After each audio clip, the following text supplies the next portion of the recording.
All right, this is episode 1 with me and my mom, Kate. Say hi, Mom. Hi, Mom. Hi.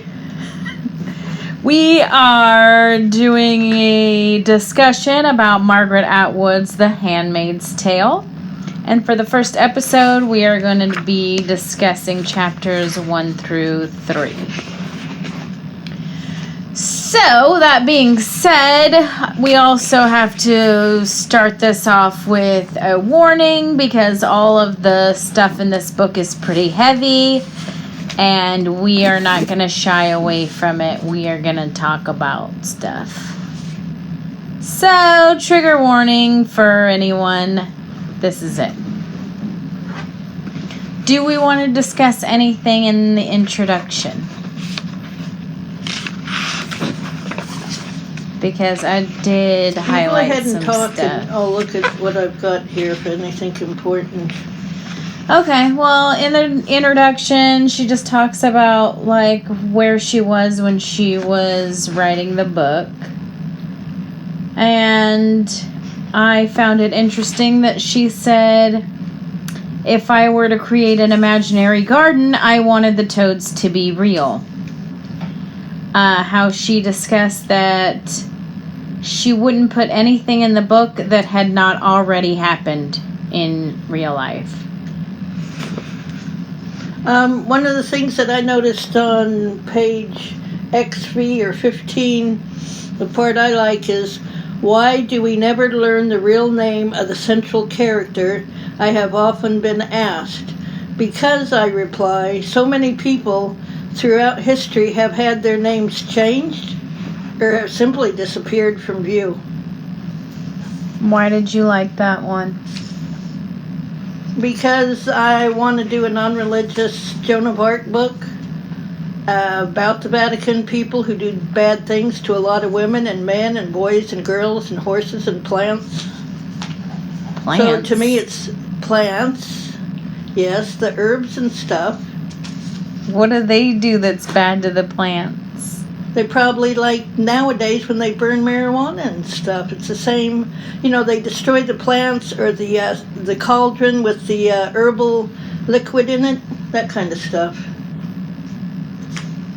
I haven't got research. I haven't got an investigative enough time on that. I thought you would be interested on the line on XIV that said when she was researching her New England ancestors, she was also researching the Salem witch trials. Uh-huh. But the Salem witch trials are mild, and not even that compared to the witch hunt stuff that was going on the other side of the earth. From I don't know how many centuries to what. And what it's still, other side of the earth? What do you mean? In Europe. And it's still reverberating to me down today through the ages. The witch hunts are still affecting a lot of people in a bad way, and that's why I like that people are appreciating the earth more nowadays.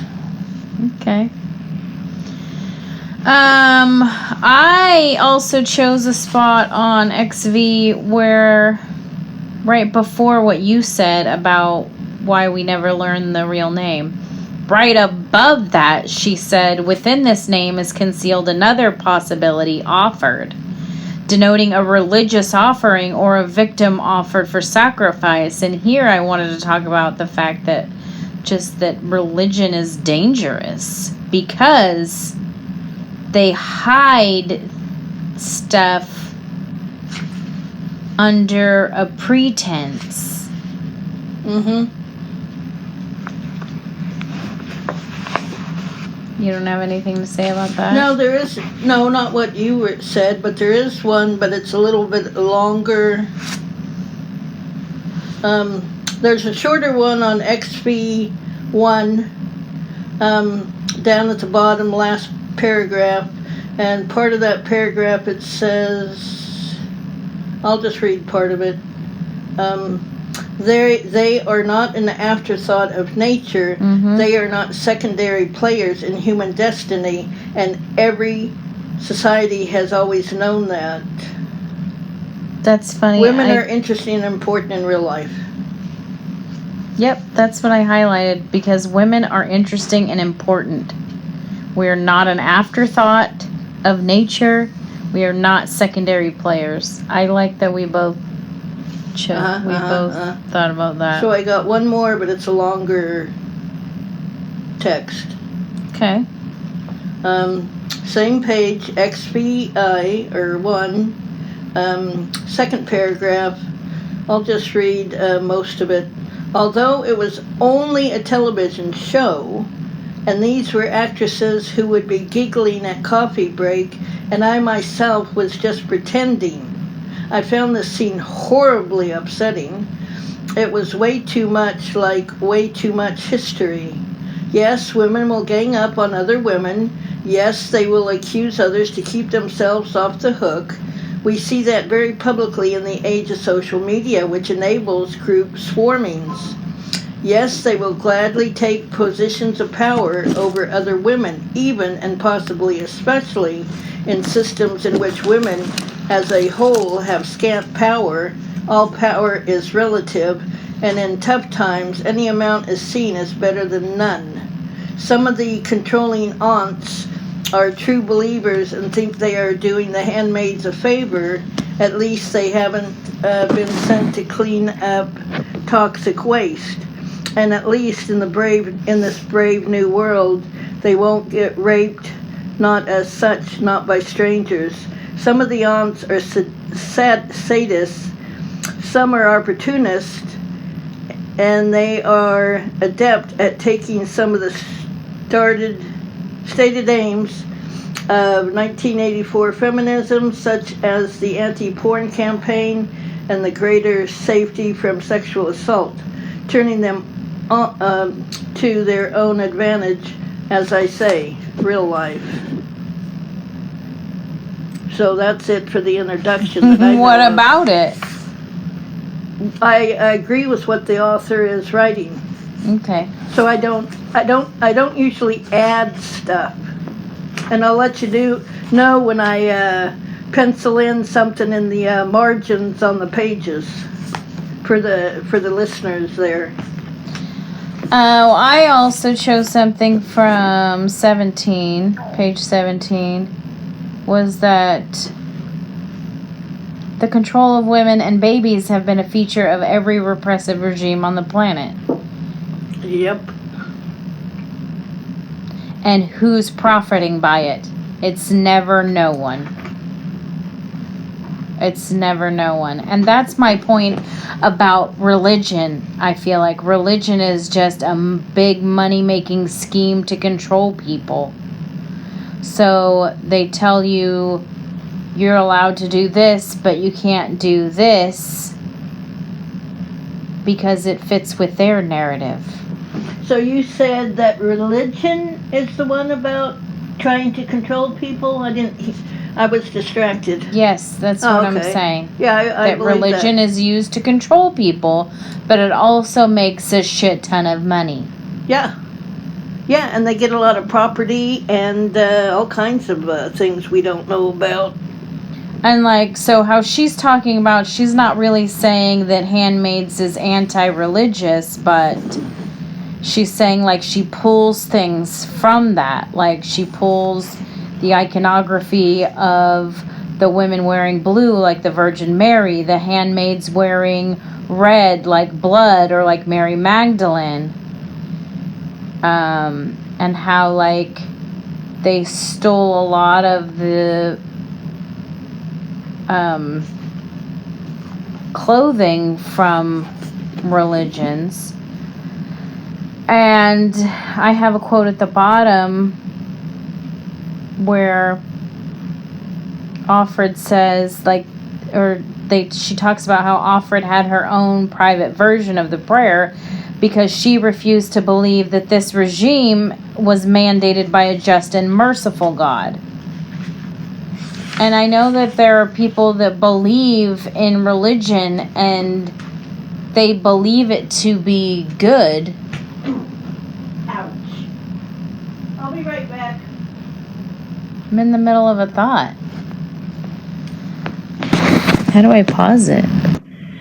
Anyway, so what she's saying is she doesn't feel like it's anti-religious. It's just against the religion. It's against people using religion as a front for tyranny.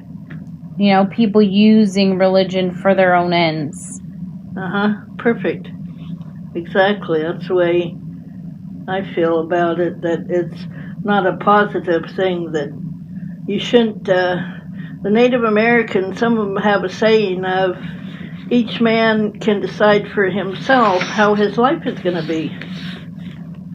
And they're only saying men because they were invaded, as most people know. And they know to separate that the invaders didn't like women, and so the First Nations men made that where they pretended that they also thought women were inferior and stuff like that. Why? For protection. Because to protect the women or to protect them? Everybody, all the First Nations people on this side of the earth. What do you consider First Nations people? The people that were here before Columbus came crashing into a very good party going on type of situation. They had it good. Even if you read Thomas Paine, for the listeners, if you read Thomas Paine, he's got a lot of good thoughts on. He has Aquarian Justice, where he said that the native people, or the First Nations, but the native people were better off than the poor people in England. You know, the civilized, superior type people, right, who think they are. Well, that's all I have for the introduction, too. Me too. So, chapter 1 is entitled Night. And I don't really have anything until the last page. This is only a 2-page chapter. Back. Yeah. So, do you have anything on the first page that you want to talk about, or are we just both talking about the second page? Page 4. Okay. I like the whole thing. I put at the top corner on the outer edge, I put an X when there's so many good points that the text or the author is trying to make. I just put an X, not dog-earing it necessarily, but just putting an X, which means there's a lot of good information there, and I'd need a notebook and technology. Well, I mean, as you see, I highlighted about half of it. I got more than that. I would read the whole thing.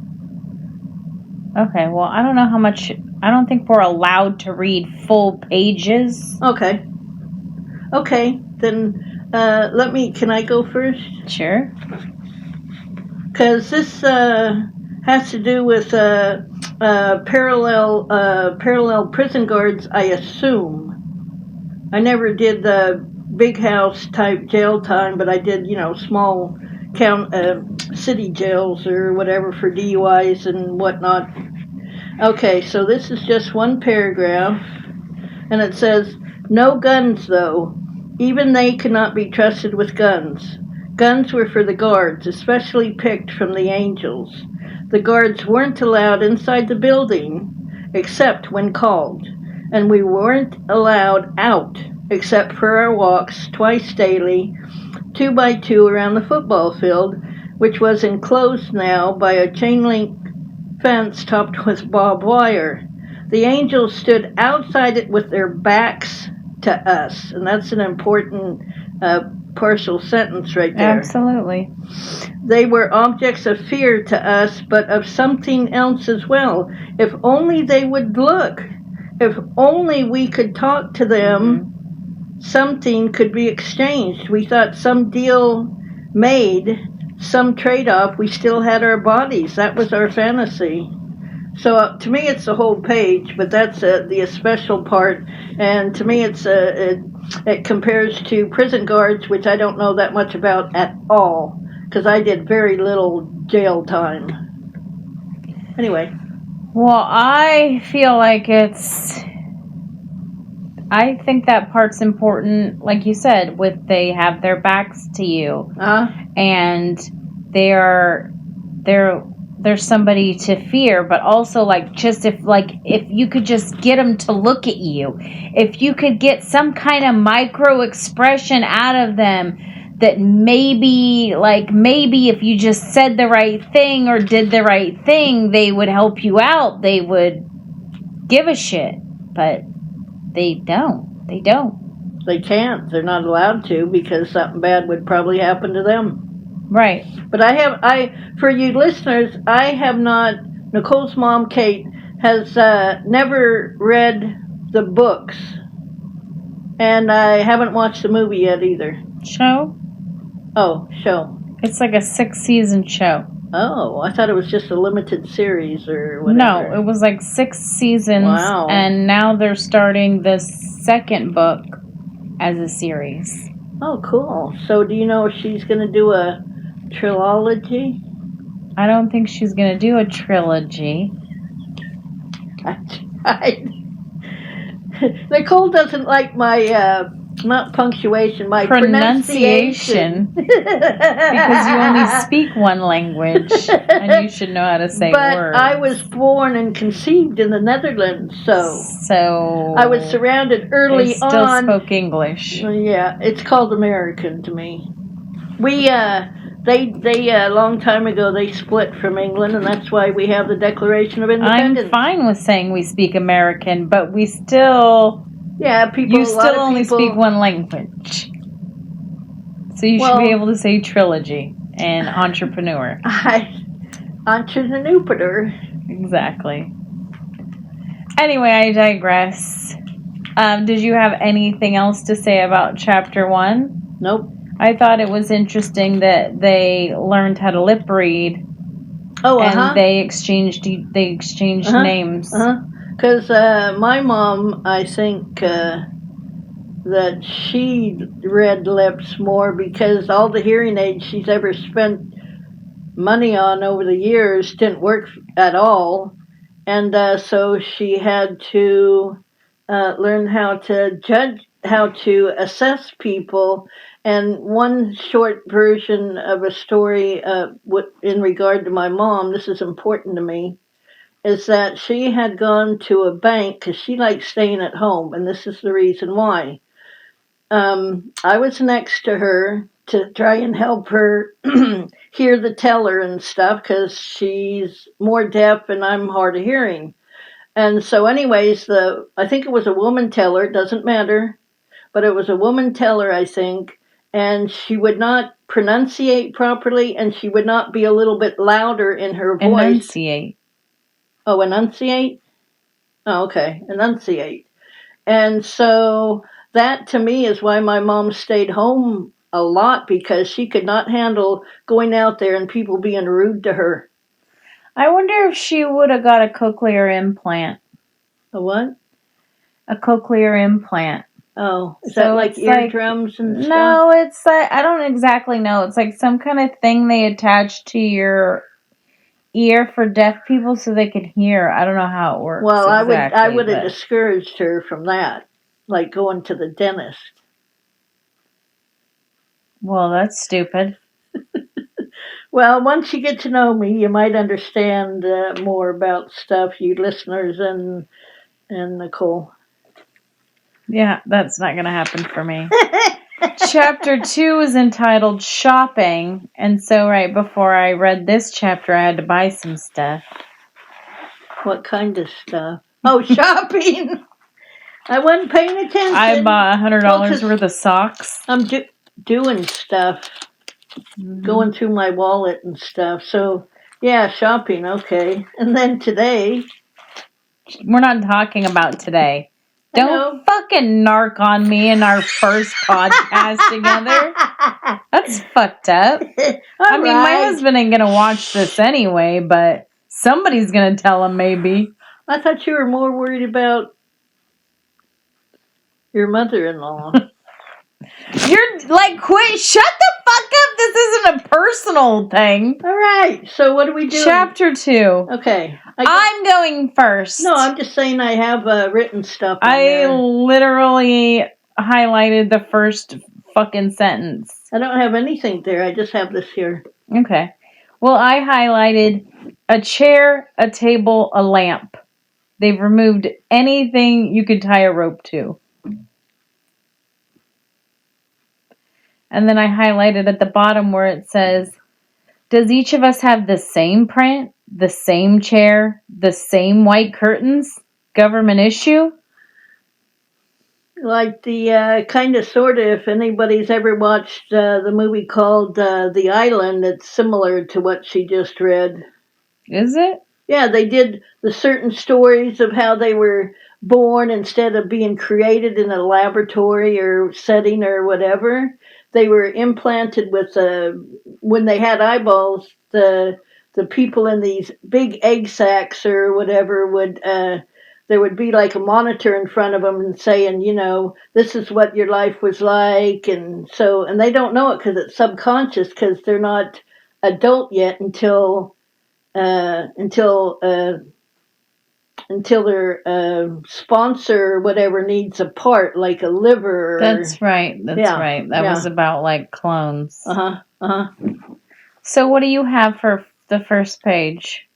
I said, I don't know that I need to, but it goes K, and then I have an arrow toward an end for that. That means Kate needs to talk to Nicole about what is the proper procedure, plot line for me to work with, blueprint template, because I've never done anything like this before. Nicole's done a lot of stuff. She should have a ton of followers. I've never done a podcast. No, I know, but I mean, that's not true. Me and Brian did a podcast once, but then we never did another one. Yeah, but still, she's very, she's a genius, okay? And I'm not a genius. And she keeps saying, that's because you're my mother. And it's like, no. She doesn't think I tell her the truth. She thinks I sugarcoat stuff or be aggravating or something. I mean, you're definitely aggravating. Well, that's part of being crazy, I guess, or labeled crazy. I guess. Okay, so number 2, we already did the page 7, right? Yep, we're on page 8.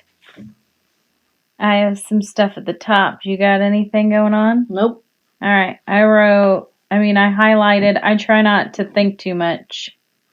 Thinking can only hurt your chances, and I intend to last. I think I would get stuck here because, I'm so impulsive and I'm so mouthy that I don't know how I could last in this kind of situation. I don't know if my instinct to survive would cover up my need to make faces and say shit when I feel like things are going badly. Uh-huh.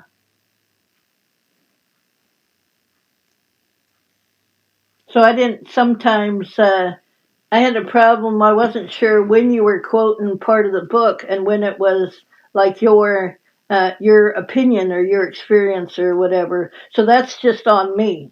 That's not on my daughter. That's on me that this, like I said, this is new to me. And this is just something that was just, to me, it'll be hilarious, but yet it's a very horrible type situation that the characters in the books are in. Absolutely, but it's good to have a dialogue about this, and it's good to bring it out for people who maybe don't have time to read the book or maybe don't want to read the book, but they want, I don't know, they want to talk about feminism. They want to, I don't know what I'm saying. Let me interrupt. Is that okay? Yeah. I don't go along with the First Amendment, the 10th Amendment. I go along with that they were they're a Bill of Rights, and that was for the people, to, for, and about the people. I always forget the third one, of the people, and So to me, the first number one that's Of in by there, for. besides there should be no law, establishment, religion, what? Of the people, by the people, for the people. Of, by, for. Thank you. Mm-hmm. And free speech is in there. So if somebody says, I'm going to kill you, if somebody says to me, they're going to kill me, it's like, why? Go ahead, but just make it quick, would you please? So to me, they're the Bill of Rights, and they're there for a reason. You have the monarchy over in Europe area. You have various royalties in Italy, or important families from generations and generations. And I get distracted and I forget my point there, but that's how it goes. How what goes? This podcast or whatever it is. Speaking of time, so I fucking highlighted that, how she said that time here is measured by bells, like in nunneries. Mm-hmm. Like, I didn't know that. That there are, and that there's also not a lot of mirrors. Yeah, that I found fascinating. Why? Because you just don't want mirrors, or because no. Why did you think it was interesting that they didn't have mirrors? Because they were not allowed to look at themselves and see how gorgeous, beautiful they are. And if they did have mirrors, they don't matter. So why would they would need have to? the attitude that, oh, I'm ugly because the aunt, or I don't know the book, but whoever, they keep reinforcing how terrible the women are and whatnot. But like I said, I haven't read the book yet. Mm-hmm.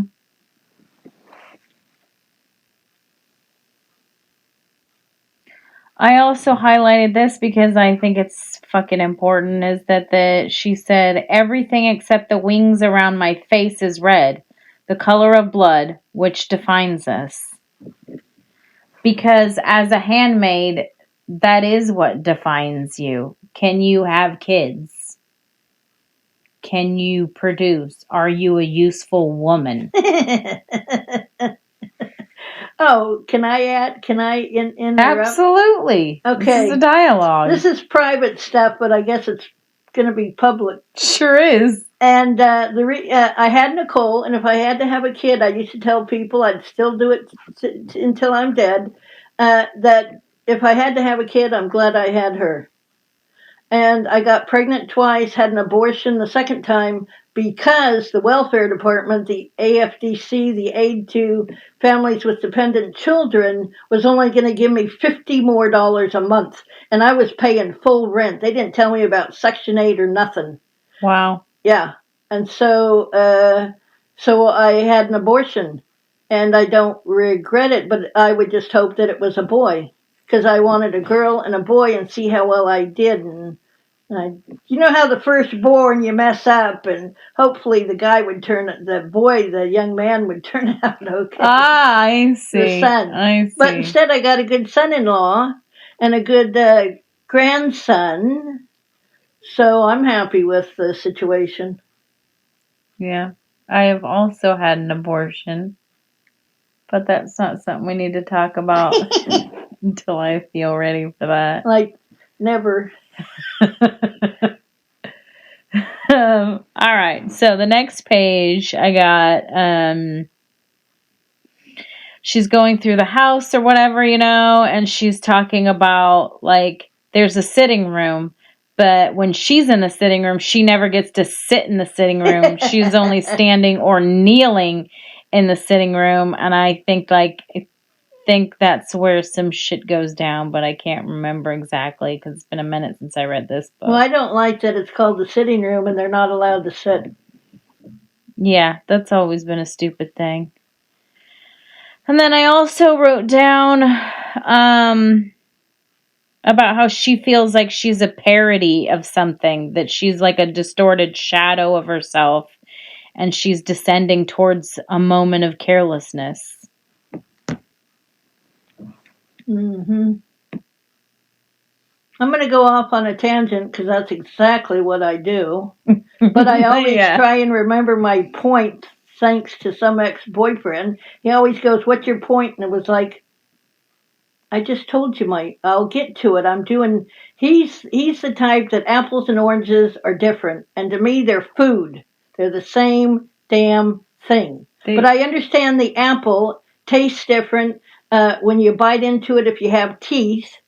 It's different than an orange or a pickle or whatever. And so I go off on the tangent, and the tangent was I forgot. So go ahead.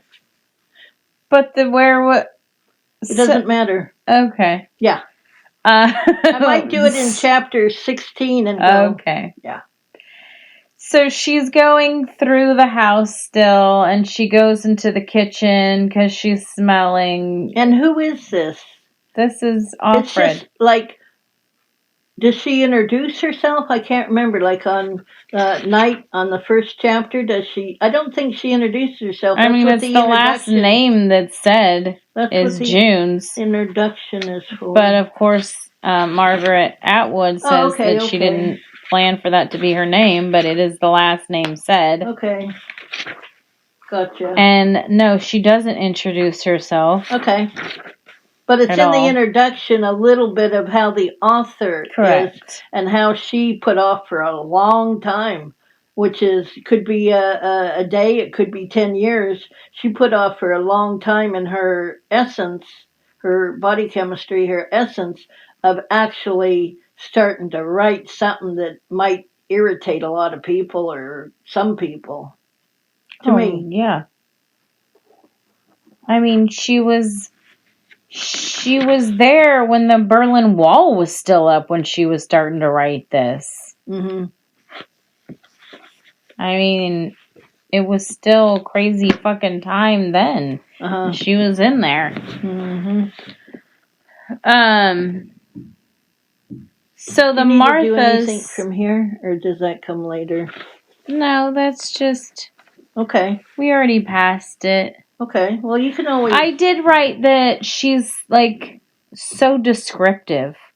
Mm-hmm. When she on page 8, like just like the way that she describes things is so descriptive, which is good for a person like me who has aphantasia because I can't picture things really easily. When I'm reading a book, I have to really concentrate on the words and then trying to place things because I can't just picture them on my own. But anyway, on page 9, she's going into the kitchen and Rita's in there, and she's wearing her green dress because that's what she has to wear. But the Marthas wear an apron, but they don't have to wear wings or a veil because nobody gives a shit about the Marthas. Like, Marthas are like past their prime of being able to have children. Like, they're that class of women that just kind of gets like pushed aside and forgotten about because they're not useful to society anymore. Kind of like Riveter Rosie or Rosie Riveter or whatever during the Second World War, where a lot of the women got these jobs because the men were off, getting maimed or killed or, maybe making it back okay, maybe having shell shock or PTSD. Yeah. And so when whenever the men came back, whether they were husbands or neighbors or strangers from a different part of the country, those women didn't have that power, that essence of competence, and they lost their jobs and they weren't appreciated. I mean, some I'd they like appreciated. to know, like, yeah, right. What happened then? They just fell back into their housewife roles while the men fucking went and made screws. Like, Well, maybe the men came back so fucked up that they started domestic violence being a common thing, and it's not the men's fault at all. To me, everybody is conceived and born with love, and they're innocent. Unlike the Vatican people, I don't believe in original sin. I was brought up with Catholic and an Orange Catholic, which I think is a Protestant, and my mom was a Catholic Christian. My ass. And so I was brought up, but I never took to it. Some people like the parade of the costumes and stuff, and some people like the essence, the I like incense. the iconography. I like the fucking like merchandise. Iconography is like their Icology. Iconography What's is like their. It's not symbols. It's like material things. Yeah, it's like their clothing and their style and their incense thingy. Well, I mean, what's the actual definition of iconography? Let's see. I'm never good at describing words. Define iconography. So it says that it's the visual language of images, symbols, and motifs used to convey specific themes. Say it again, please. The visual language of images, symbols, and motifs used to convey specific themes. Okay, and in relation... Like, I like all the saints, you know? I like that so they pretend there's only one God, right? But then they have all these saints that have these separate things they do, right? Like Saint Christopher will protect you in your travels. And he does pets or something? Or is he the one that plucked a bird? I don't know. Okay, but no, Saint Francis, you said? Saint Francis of Assisi was the nature one. Yeah. Then you had St. Jude, who's my favorite because he's like the saint of lost causes, and I've always felt like the black sheep and the fuck up and the fucking lost cause. I mean, now my life's getting together, but... And she's an only child, and she feels like the black sheep. Usually I grew up with my cousins, and I always felt like the black sheep. Uh-huh. Because, I mean, I don't know. I've just always been different. So I'm going to interrupt and go off on a tangent, which is not talking about this story, but I got a book that I'd loaned to Nicole, and I got it back, and it's called The Alphabet versus the Goddess, The Conflict Between Word and Image by Leonard Shalane. And I got rid of it because to me it didn't have anything to do with the witch hunts. And I'm a truthful person. And I don't understand why people say what happened to them or somebody else was unspeakable. To me, it's if it's unspeakable, the person was screaming either inside their body or outside, and nobody knew. Type of thing. Okay. Do you have anything to add about page 10? No, I'm on page 9. Did you skip? Were you done with 9? Yeah. Okay. All I have is I write in the margins, whether it's on the inside, the top, the bottom, or the side, and I abbreviate it like top of page is TOP, P as in Patrick, side of page is SOP, bottom of page BOP, and inside I don't got a name for. So at the very top, all I got is she's very easy to understand. She is in the author? Uh-huh. Which is very unusual experience for me. Because if I read Thomas Paine, for the most part, he's got to have gone to universities and stuff. His words are just, to explain to the listeners, I could go look up in the dictionary and a word. That's why I like the thesaurus. Anyways, it's just funner. Thesaurus, she means. Huh? I said thesaurus, she means. Thesaurus? Okay. I grew up with dinosaurs and shit. Anyway. Me too, bitch. What was I saying now? Thomas Paine writes such big words that you can't understand what he's saying all the time. There was no way he's like somebody who wasn't highly educated. So his books to me are very valuable. The Rights of Man, Aquarian Justice was like an article I photocopied. But I do have some of his books, but I can't read them easily. But I do have a book recently that I got, and you can talk, Nicole. I can talk? We need to get through fucking this piece of shit here. Are you done with page 9? Because I'm going to move on to page 10 then. Yeah. Okay. The book I have from Thomas Paine, it's a hardback, a small, medium-sized hardback. It's called Common Sense, The Origin and Design of Government. And I only decided to get the hardback because somebody had said something about Thomas Paine that it was either like satire or he was telling it like it is, like it was back then. But he was doing it in such a way that it made entertainment for maybe the person who was reviewing it. In the last 5 years, I came across an article or whatever. So, okay. So I'm done with that. So what page are you on? 10. Okay. So we're still talking about shopping. Are you going to leave the pauses in? Because you should. I'm leaving it just like this. Okay. This whole thing's just going up the way we're talking right now. Well, that's exactly good. All right, perfect. So, Rita doesn't seem to like Offred too much. She's trying not to take it personally because nobody wants to be in that situation.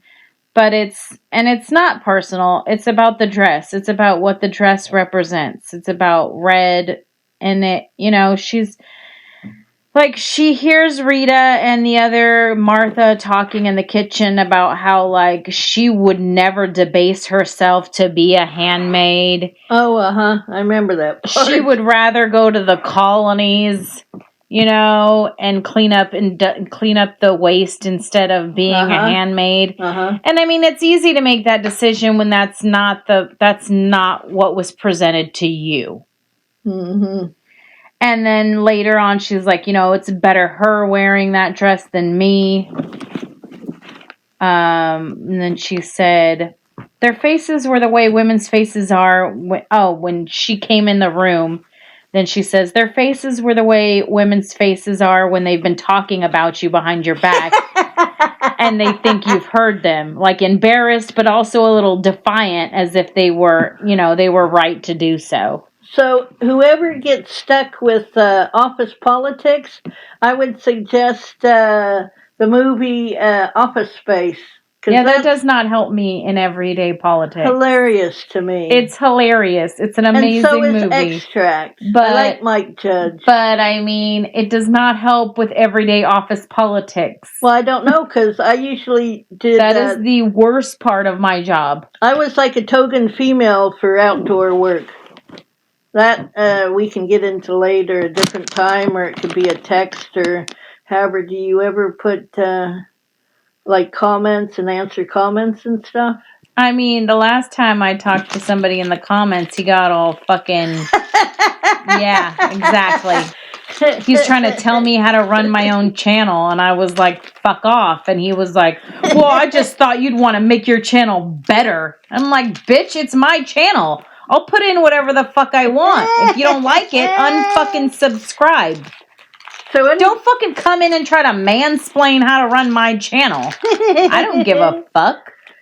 So anybody who listens to Nicole just now, I would suggest that they watch Daniel Sloss. He's a stand-up comedian, and the whatever it's called, the show. That it was X or 10, but it had a big X on the stage. So Daniel Sloss, he's hilarious. What does that have to do with me? He talked about rape in his show. What does that have to do with anything that we're... This is about rape. Yes. You're just going to keep saying... And that had to do with what you were saying. What did? Yeah. The people trying to tell me what to do? Uh-huh. Okay. Okay. Some of the listeners might get it. The majority might not like Nicole, but anyway. Anyway, I thought it was interesting that, like, the Marthas, obviously they have less to worry about. They're able to just, like, talk amongst themselves. They fucking gossip about everybody's business. They don't have to have a baby. Right. Or And forced meanwhile, poor Offred's like, I hunger to touch something. Yeah. I hunger to commit the act of touch. And I just like, that makes me think of you because you haven't had anybody, caress me properly. in quite some time. And it's fucking sad that you just like yearn for that touch. And here I am probably taking it for granted. Because if I keep touching myself, like even like in a shower situation, those are my fingerprint oils. Right, and you're touching yourself. And I need a male, and I don't want to touch myself in certain sure you don't. situations. Uh-huh. Well, if I'm desperate for myself, and there ain't no man around. Ain't no fucking man around. And then, I thought it was interesting that they also are trying to separate all the women, so they're telling the Marthas they're not supposed to fraternize with the girls, and then this brought up fraternizing the word, meaning to behave like a brother.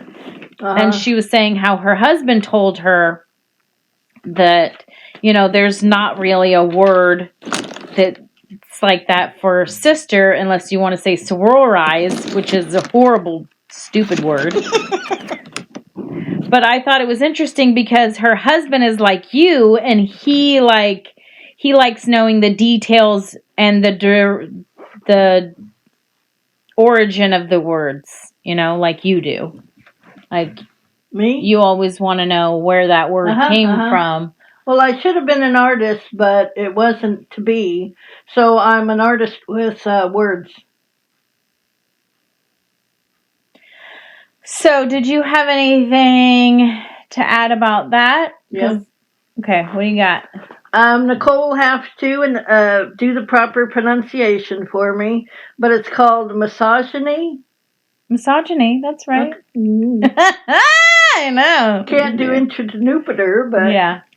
Anyway, so instead of that, which is like, it's not understandable. It's not like I love this author, and that's very rare for me to love something equal to Frank Herbert. Anyway, so she's, like I said, I forgot, so that's why I have to. What were we talking about? I have to do a word for you. No, you said misogyny. Okay. We're talking about misogyny. What it really is, people should say 2 words. You can hyphenate it or not. It's called female hating. Period. Absolutely, yeah. And the Vatican people are very good at hiding that they, hate Kate, type of situation where they do things behind people's back where you might have love at first sight, and somehow puppet masters or whatever, they do things behind your back, accidents, all kinds of stuff, make sure that you'll never find the love of your life. A lot of people don't understand or don't recognize love at first sight, and I can. Okay. What?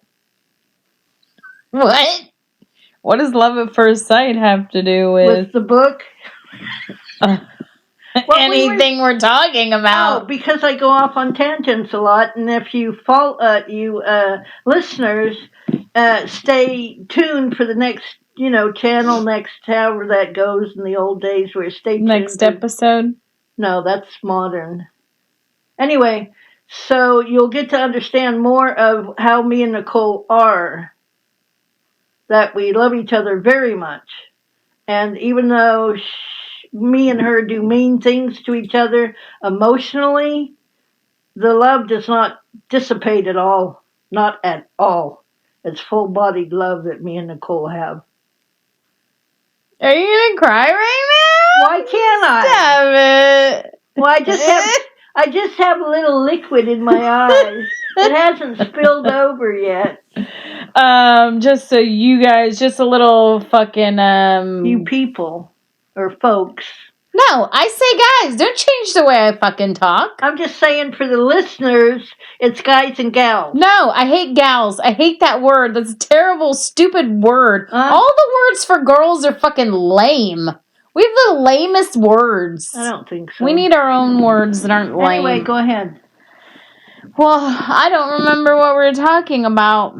Well, I was just going to talk about how, like, you have always raised me to be, like, totally just blunt and honest. And that gets me in trouble a lot. In life. Why do you think Dad taught me, or told me in a very loud voice, kind of, sort of, not to talk back that one time in Marysville? Well, I'm just blaming it all on you. I can handle it. All right. So anyway, they have these fucking tokens, and instead of having fucking words on them, they have fucking pictures on them. I like that. You like that? You like that the fucking money has pictures of eggs? So you give this many coins to this person with the eggs on it, and you'll get these eggs. It's very simplistic, and I wish more adult books would have illustrations, color photos, and all kinds of stuff. I'm not mad with illustrations. Read a comic book. My point is that they're taking the words away. Like, time is measured in bells. And fucking your food, your money is like, here's a piece of cheese because your coin has a piece of cheese on it. I just don't like that. I don't like it. But what was that other one? Because I like the no mirrors. The brown thing? No, the no mirrors and the nunneries. Oh, we're going back to that? That was on page 8. Okay. Like, time was measured by bells, like in nunneries. And that there's not a lot of mirrors. Because I had a VHS tape that was based on Spanish stuff about the mirrors, and I think when they came over here, I haven't watched it in a while. I don't even know if I still have it. I'm termed mentally ill, and so I've had episodes where I throw stuff away that I wish I didn't. And then I keep, whatever, Moxnix. So that's the end of chapter 2, unless you had anything to add to chapter 2. Nope, that was the misogyny. Because the reason why, you listeners and Nicole, is because the word is too much like massage, which I think everybody needs, but more caressing massages than the elbow in the vertebrae or something. So no, that's it for that chapter. Okay, so chapter 3, that's weird. So, I thought chapter 1 was called Night, but I guess that was part 1 that's called Night, and part 2 is called Shopping, which also encompasses chapter 3. Oh, yeah. And 4, apparently. But we're not getting in, and 5. Damn, it just keeps going. Okay, so there's also, I guess, acts, and there's chapters. So we're on chapter 3, though. Oh, it's just, they're both called Night. Chapter 1 and chapter 3 are both called Night.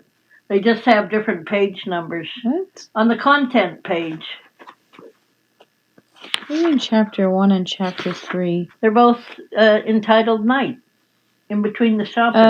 There's more, see? 9, 11, 13, and 15 also are night. So that's just, I guess, what goes on at night. Anyway, so we're on chapter 3, and we're talking about how, like, the commander's wife has a garden, and the garden is her domain. She gets to decide what she wants to do in there. She gets to order it around, and it gives her a sense of purpose. But really, I mean, it gives her something to do, but besides, I ain't going to go into that yet. It gives her something to occupy her time. Right. So she doesn't feel sorry for the people that her husband or that she has to ignore or deal with. Oh, well, you haven't got to how they... no, I haven't. How they haven't do read that the shit yet, but it's... Series, yeah. Or the series. Yeah. So all I got is the last page. Oh, well, I have plenty of stuff. Like, page 13, I got some shit. I have a bunch of shit. I highlighted a bunch of shit, but I just wanted to talk about how, like, Offred didn't like to just come upon the wife unexpectedly. Because she's, like, I don't know.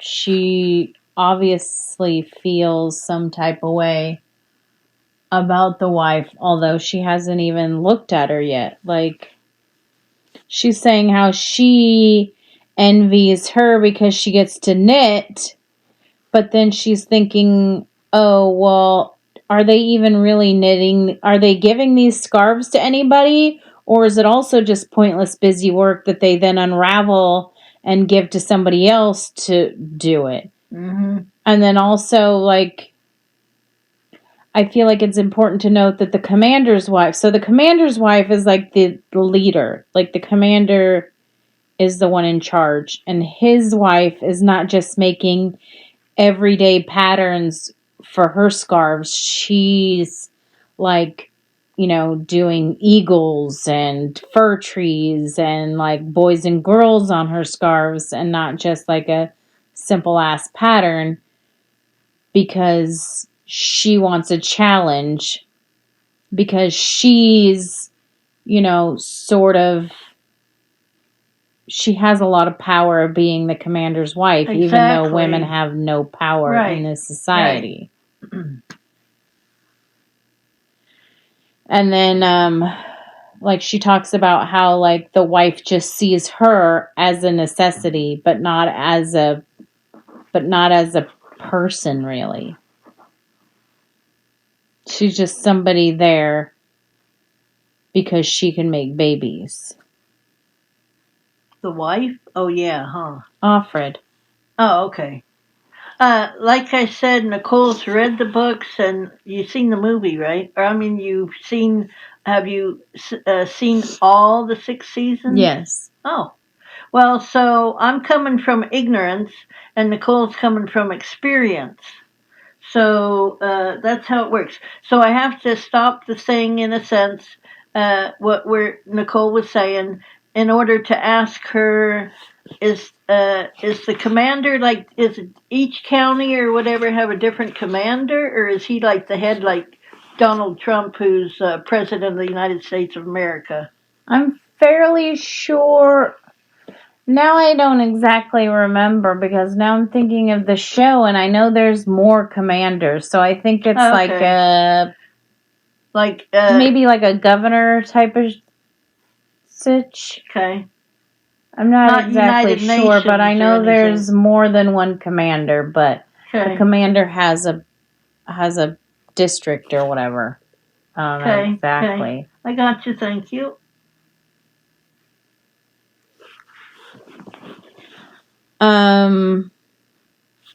So she first came to this posting like weeks ago, and on the first days, like, she's allowed to come in and out the front door, but after that she's supposed to use the back door.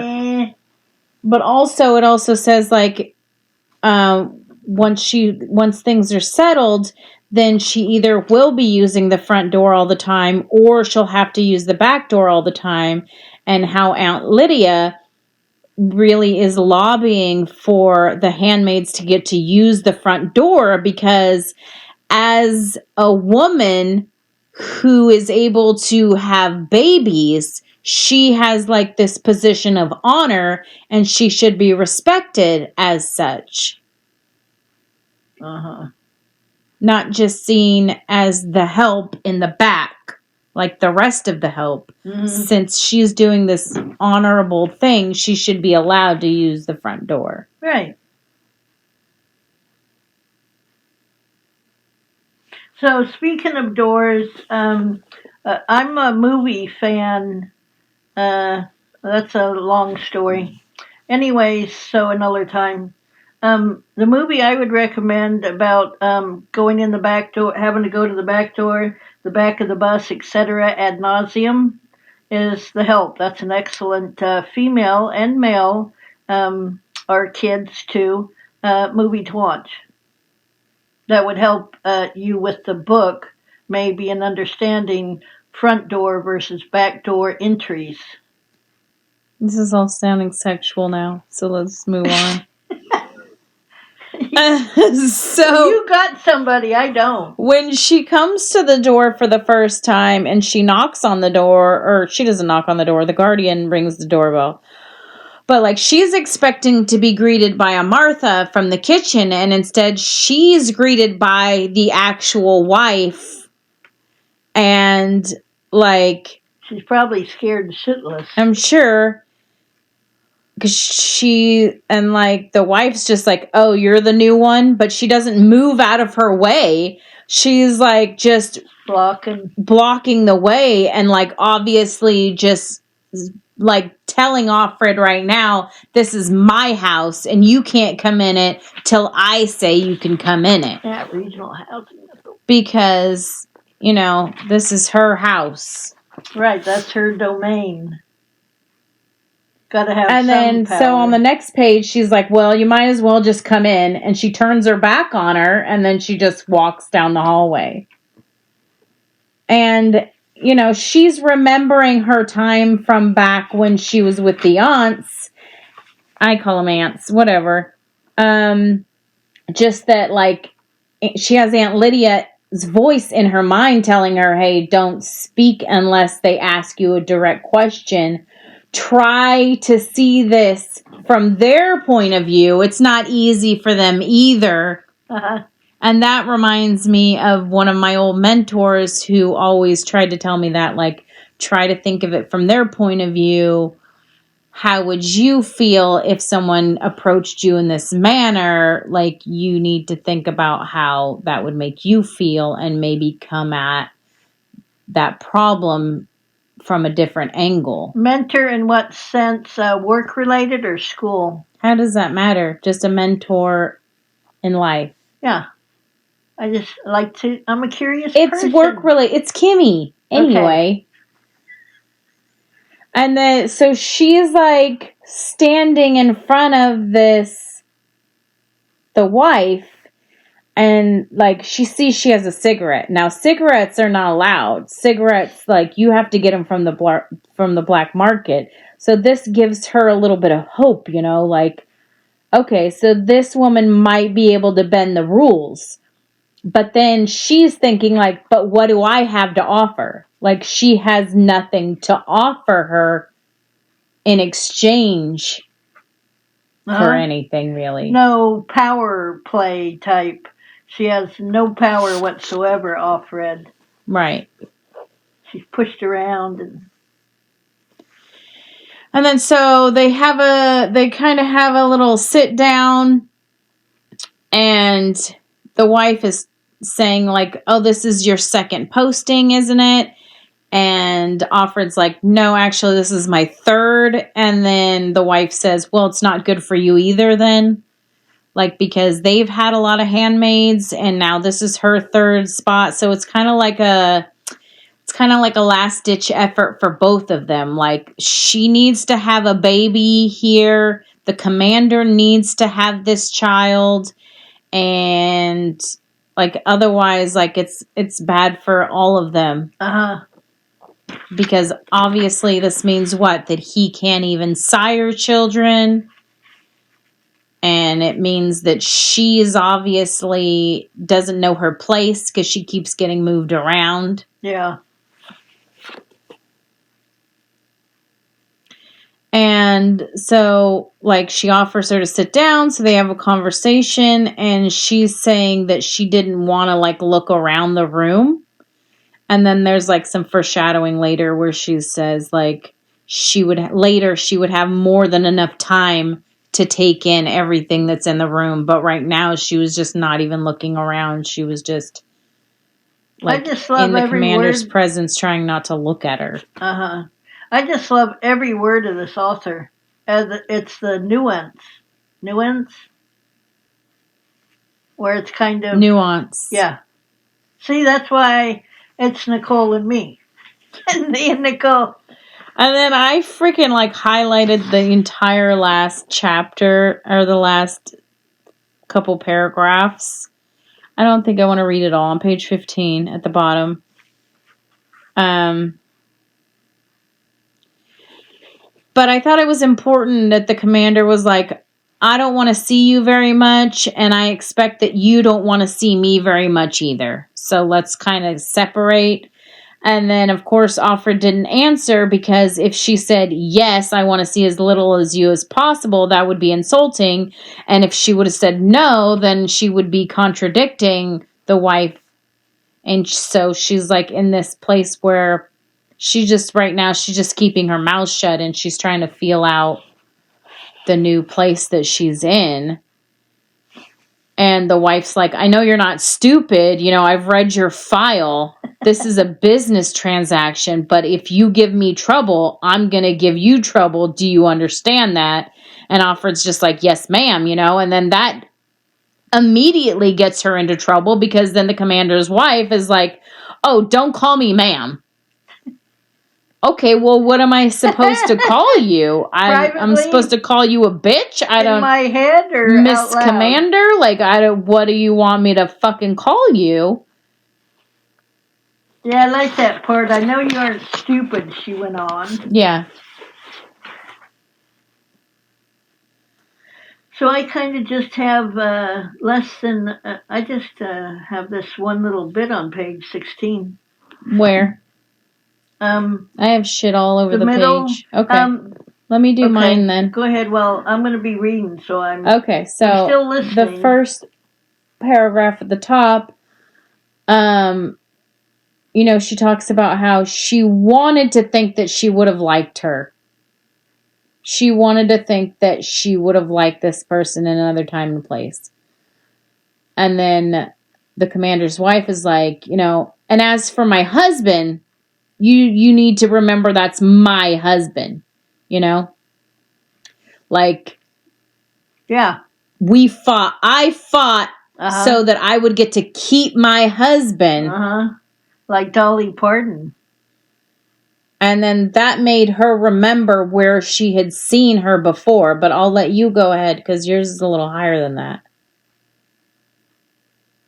Because mine's just going to go into the bottom now. They can hit us, their scriptural precedent, but not with any implement, only with their hands.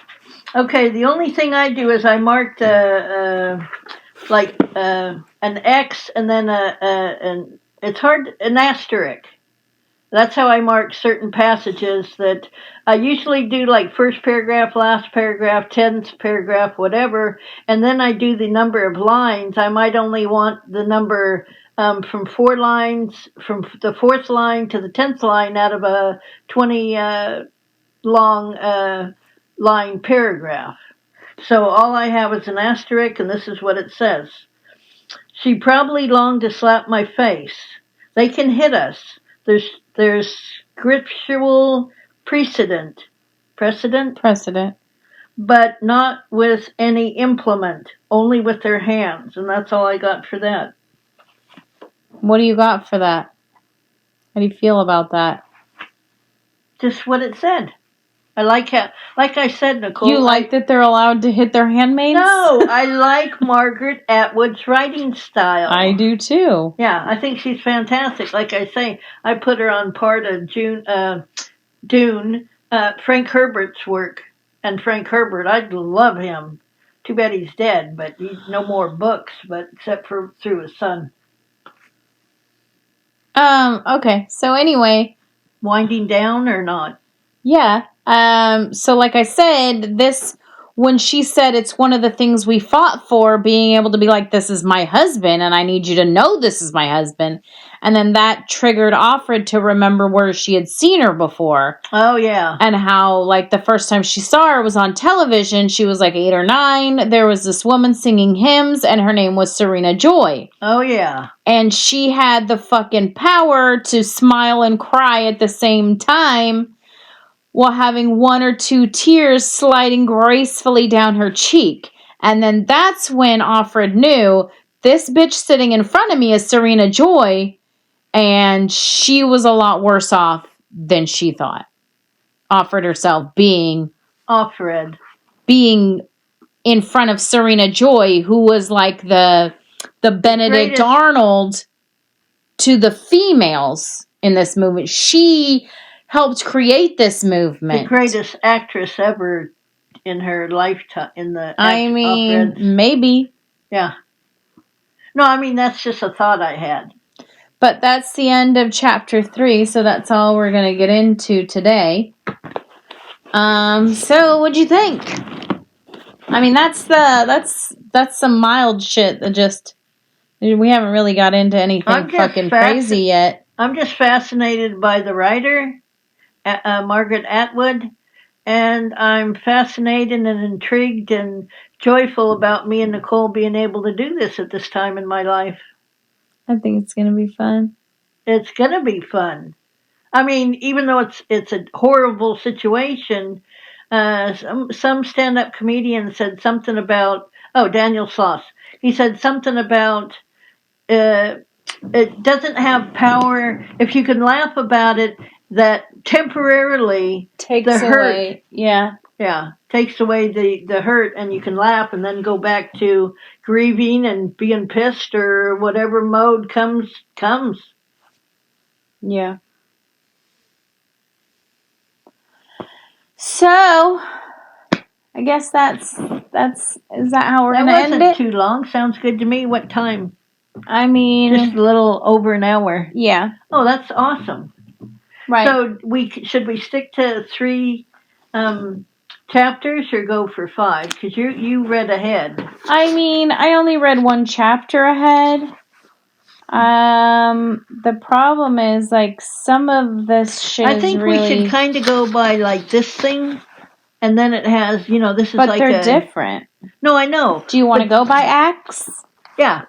Because... I think that's the easiest way, because it's like the listeners are in the audience and we're on stage. And they have to see and hear and all kinds of things. That's why I think the 1 act thing. Okay, but right now we're in the middle of Act 2 still. Yeah, but we can't do anything about it because you want to do 4, and I can start with 4 on our next session. I think we should just read 4 through 6, and that'll get us to Act 3, and then we can decide from there how we want to do it. Sounds good to me. Okay.